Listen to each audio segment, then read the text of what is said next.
जय श्री राम। सादर प्रणाम।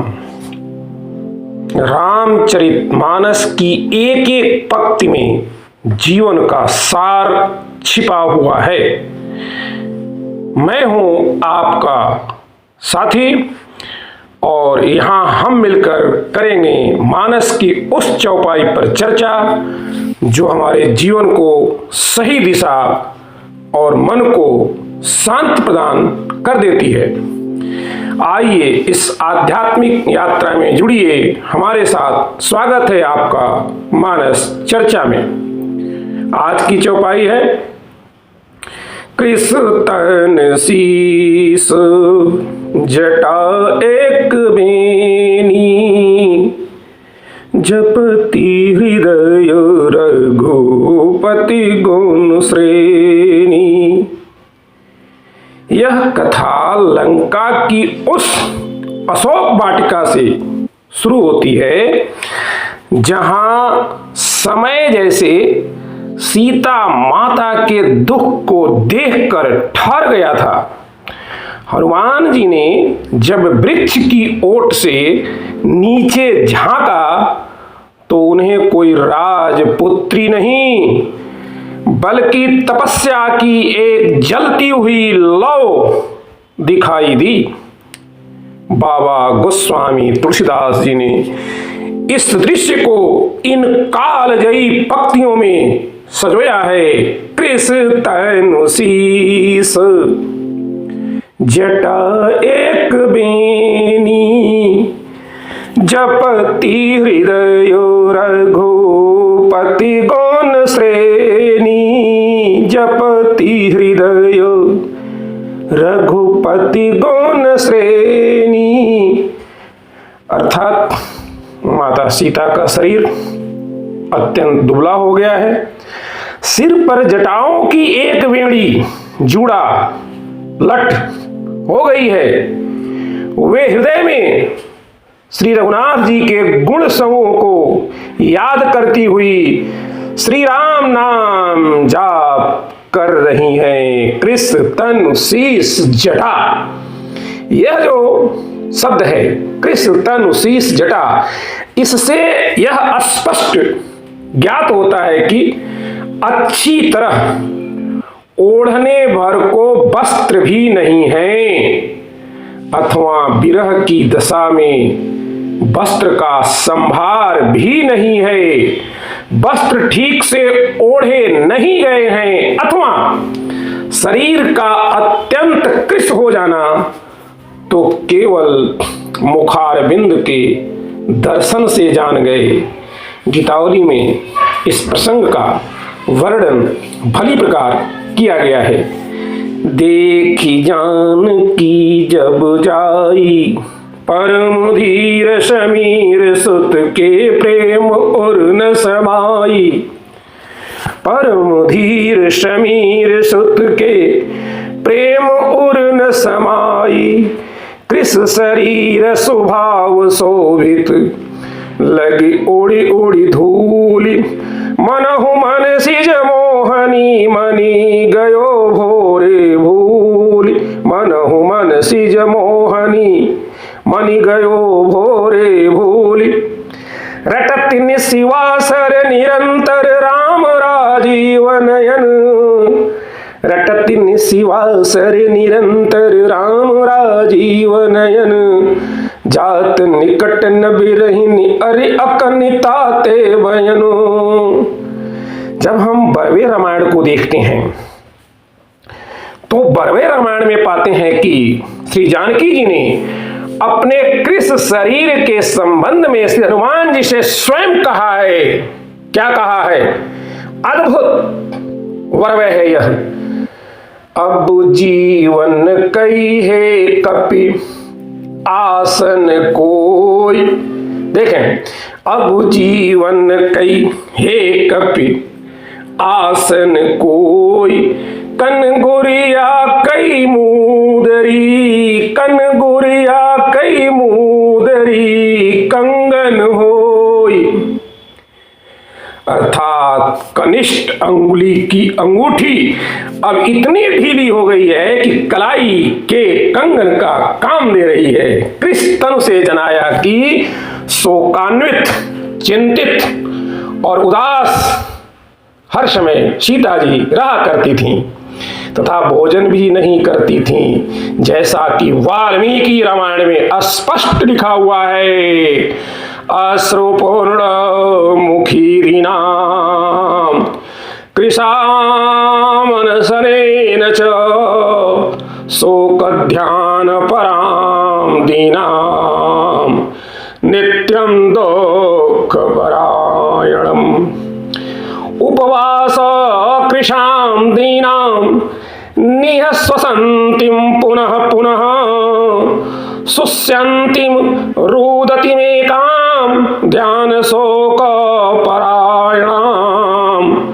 दुःखशान्तमपश्यन्ति रामां राममनुव्रताम्। अर्थात ध्यान और शोक परायण होने से शरीर सूख गया था, दुख का पार न मिलता था। वे केवल श्री राम केवल श्री राम जी का ध्यान लगाए हुए थी।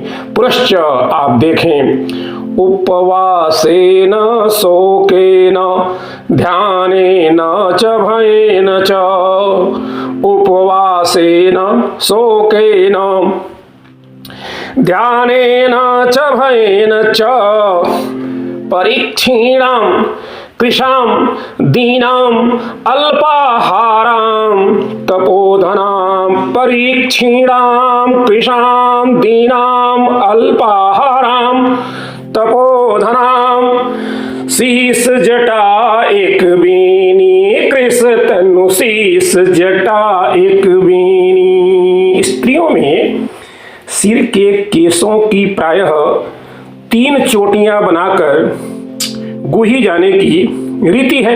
आप सब जानते हैं इस बात को।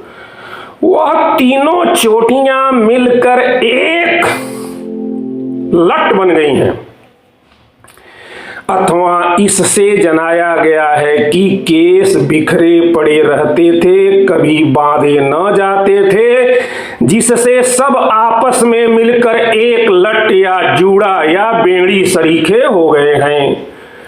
पुनः भाव की तीनों चोटियां मिलकर, तीनों नदियां जैसे प्रयाग में मिलती हैं, वैसे ही तीनों चोटियां मिलकर बेड़ी हो गई हैं। गंगा यमुना सरस्वती मिलकर त्रि की एक बेड़ी हो गई है। यहां वाह्यांतर दोनों वृत्तियां कही गई हैं। पूर्वार्ध कृष तन शीस जटा एक बेनी वाह्य वृत्ति है। उत्तरार्ध जपति हृदय रघुपति गुण श्रेणी अंतरंग वृत्ति है। राम विरह में शरीर कृश हो गया है, वचन राम नाम में लगा है।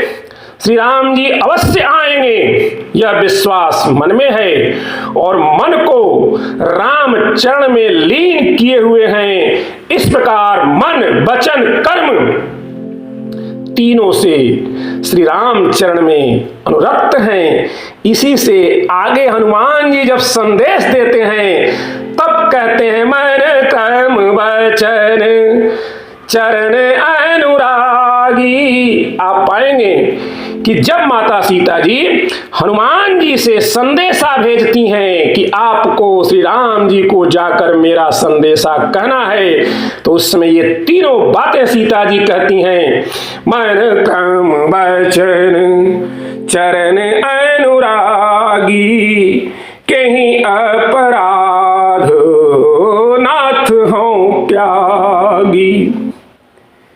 यहां हनुमान जी ने देखा कि माता का शरीर विरह की अग्नि में तपकर अत्यंत दुबला कृश तनु हो गया है और उनके सिर पर बालों की केवल एक ही चोटी, एक बेनी थी, जो शास्त्रानुसार उस प्रोपित भर्तृका नायिका का प्रतीक है, जिसका पति उससे दूर हो।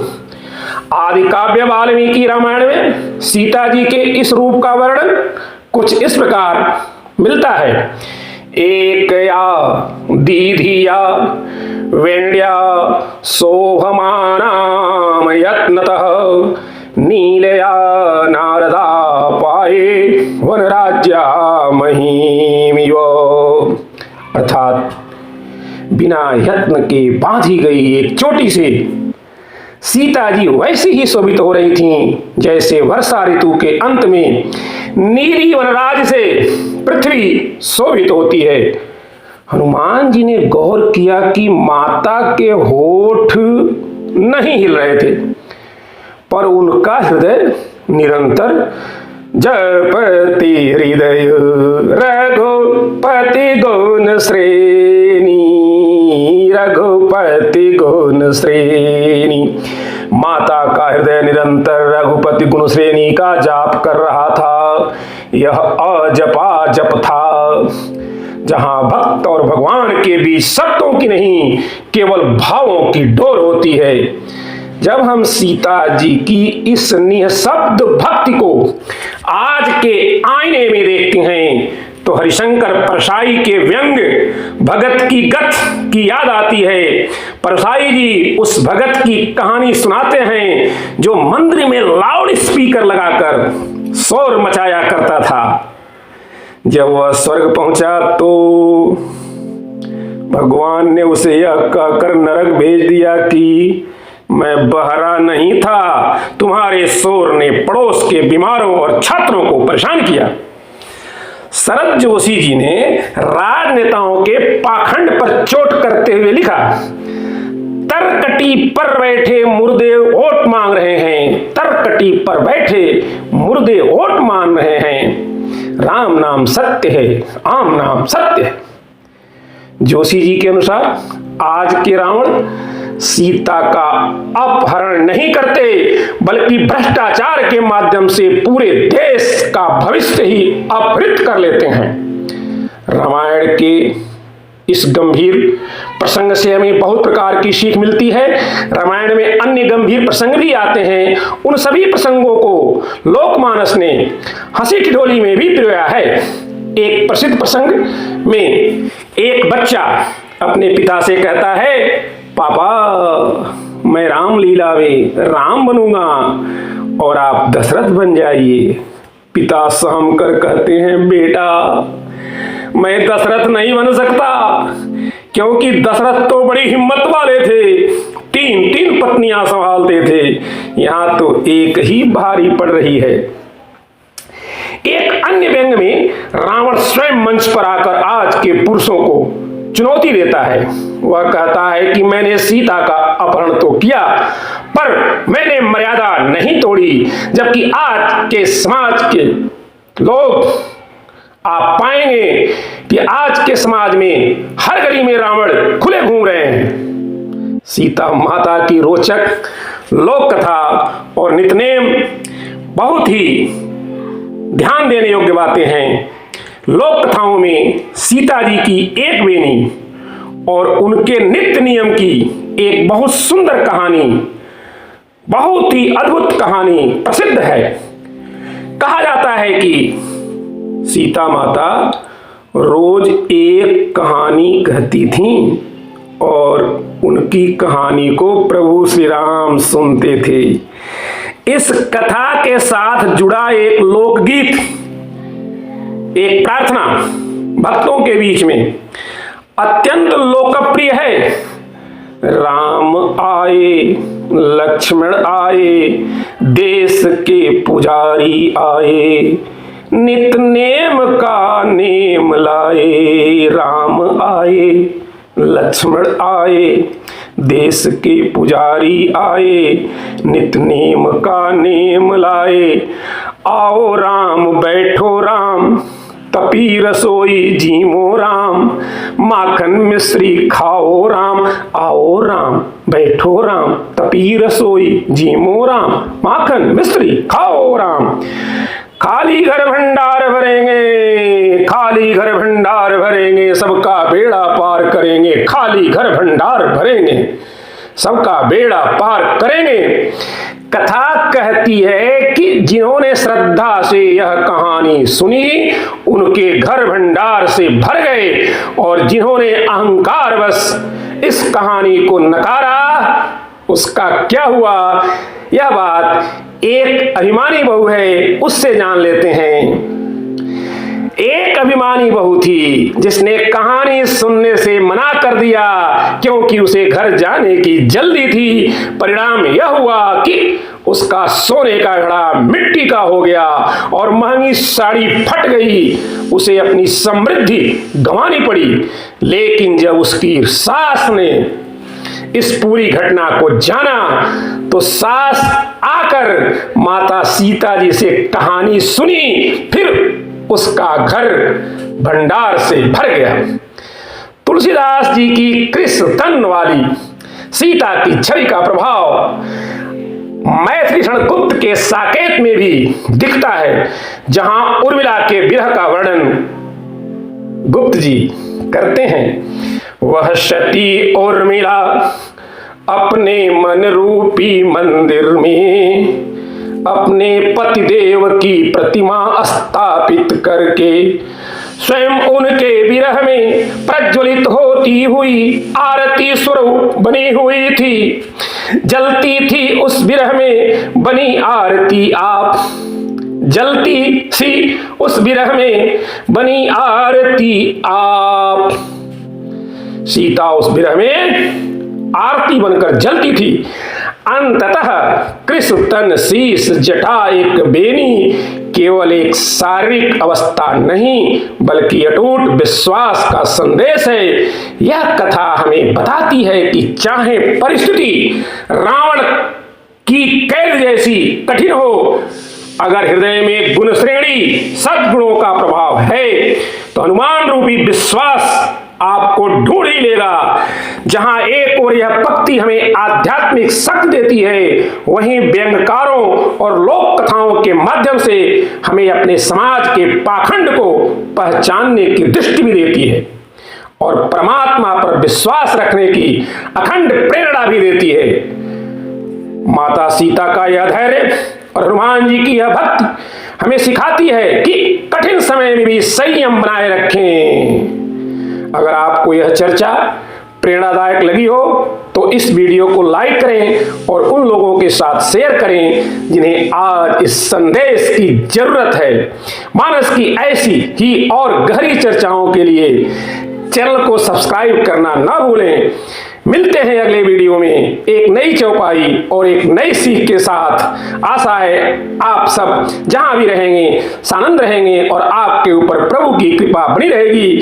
तब तक के लिए आप सभी को जय श्री राम, जय श्री राम, जय हनुमान, संकट मोचन, कृपा निधान।